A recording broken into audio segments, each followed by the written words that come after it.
ఇంకా బతికుండగానే సంపి సర్టిఫికేట్ తీసుకున్నాడు. ఎవరు? వీళ్ళు ఆంధ్రాలో సురేష్, భాస్కర్.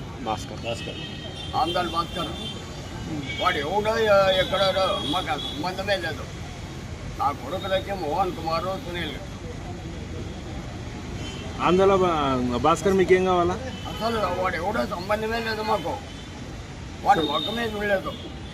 అసలు తెలీదు ఆయన ఎవరో మీకు? అసలే మొక్కమే చూడలేదు. అయినాక ఈ సబ్ రిజిస్టర్లు కూడా కండ ముట్టుకుని చేస్తున్నారు.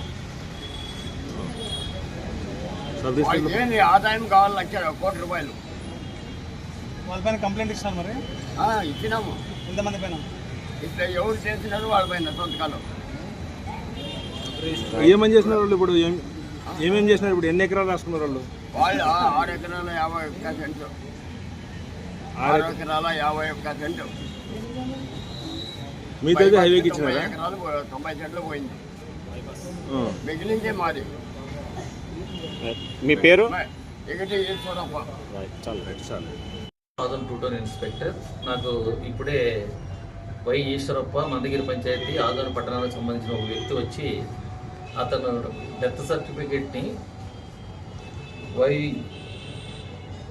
సుధాకర ఆముదాల భాస్కర్ అన్న అతను చనిపోయిన ఈశ్వరప్ప కంప్లైంట్ ఎవరైతే కంప్లైంట్ ఇస్తారో అతను చనిపోయినట్టు ఒక సర్టిఫికేట్ ఫేక్ సర్టిఫికేట్ సృష్టించి మళ్ళీ అతను ఆముదాల భాస్కరే ఈ ఈశ్వరప్ప కొడుకుని చెప్పుకొని ఈరోజు సబ్ రిజిస్టార్ ఆఫీస్కి మధ్యాహ్నం వెళ్ళి, ఈరోజు 4 రోజుల క్రితం సబ్ రిజిస్టార్ ఆఫీస్కి వెళ్ళి మా తండ్రి చనిపోయినాడు కాబట్టి నేనే పవర్ ఆఫ్ అటార్నీ తీసుకున్నానని చెప్పి చాకల ఈరన్న అన్న అతనికి 6 ఎకరాల 51 సెంట్లు రాసి ఇవ్వడం జరిగింది. ఆ డాక్యుమెంట్ కూడా రిజిస్ట్రేషన్ అయిపోవడం జరిగింది. ఈరోజు అంటే 4వ తారీఖున వాళ్ళు వెళ్ళి సబ్ రిజిస్టార్ గారిని అడిగినారు. ఆదోని సబ్ రిజిస్టార్ గారిని అడిగితే అది మాకు ఆ విషయం తెలియదు, మీ డెత్ సర్టిఫికేట్ అన్ని సబ్మిట్ చేస్తే మేము రిజిస్ట్రేషన్ చేసామని ఆయన చెప్పినారు.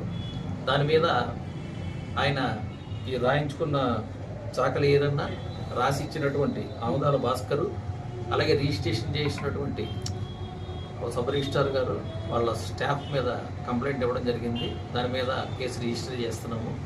ఇంకా తదుపరి ఇన్వెస్టిగేషన్ చాలా ఉంది. దాంట్లో నిజాలు రాబట్టి ఇంకా కొన్ని డాక్యుమెంట్లు వెరిఫై చేసి ఎవరైతే ఈ తప్పు పాల్పడ్డారో వాళ్ళ మీద ఖచ్చితంగా కఠినమైన చర్యలు తీసుకోవడం జరుగుతుంది. కాబట్టి ఇది ప్రజలందరూ కూడా తమ ప్రాపర్టీని చాలా కష్టపడి సంపాదించుకుంటారు. ఇవన్నీ ఏం జరుగుతున్నాయని ఒకసారి వెరిఫై చేసుకోవాలా. ఈసీలన్నీ కూడా తీసుకొని ఒకసారి వెరిఫై చేసుకుంటే మన ప్రాపర్టీని మనం భద్రపరుచుకున్నట్టు అవుతుంది. కాబట్టి ఎవరైనా కూడా ఇటువంటి బాధ్యతలు ఉంటే నా టూటౌన్ పోలీస్ స్టేషన్ పరిధిలో ఉంటే నా దగ్గరకు వచ్చి సంప్రదిస్తే వాళ్ళ మీద కఠిన చర్యలు తీసుకోవడం జరుగుతుందని మీడియా మూలకంగా మీకు తెలియజేస్తున్నాం. ఎంతమంది మీద కేసు అయింది సార్? 6 మంది ప్రస్తుతానికి. ఇంక తర్వాత ఎంతమంది ఇన్వెస్టిగేషన్ వస్తారో తెలియదు. సార్ సబ్ రిజిస్టర్ గారు ఏమైనా కేసు పెట్టారా సార్? సబ్ రిజిస్టర్ గారు కేసు ఏం పెట్టలేదు. మమ్మల్ని మోసం చేసి ఒక ఇలాగా ఆముదాల భాస్కర్ అన్న అతను ఫేక్ సర్టిఫికేట్స్ ఇచ్చి మాతో రిజిస్ట్రేషన్ చేయించుకున్నాడు. మాకేం సంబంధం లేదని చెప్పినాడు. మాకు సంబంధం లేదని రాసిచ్చినాడు.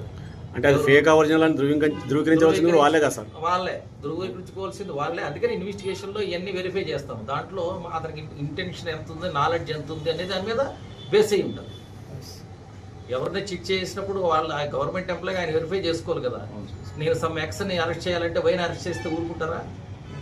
ఊరుకోరు కదా. అతను ఎక్సా కాదా వైయా అనేది ఆధార్ కార్డు అన్నీ అడుగుతాం కదా. అతను అన్ని వివరాలు అడుగుతాం కదా. అలాగే అతను కూడా వెరిఫై చేసుకోవాల్సిన గవర్నమెంట్ జీతం తీసుకునే ఎంప్లాయీగా ప్రతి ఒక్కరికి కూడా నేను ముద్దైన వెరిఫై చేసుకోవాలా. పలానా వెలిగేషన్ వస్తే అతను ఆ ముద్దయే కాదని చూసుకోవాలా. ఏ బదులు బీని అరెస్ట్ చేసి జైలు పంపిస్తే జడ్జి గారు నన్ను అడుగుతారు కదా. అట్లాగే అతను కరెక్ట్గా వెరిఫై చేశాడా లేదని ఇన్వెస్టిగేషన్లో తేలుతుంది. అతను కరెక్ట్గా వెరిఫై చేయకపోతే అతను అరెస్ట్ అవుతాడు.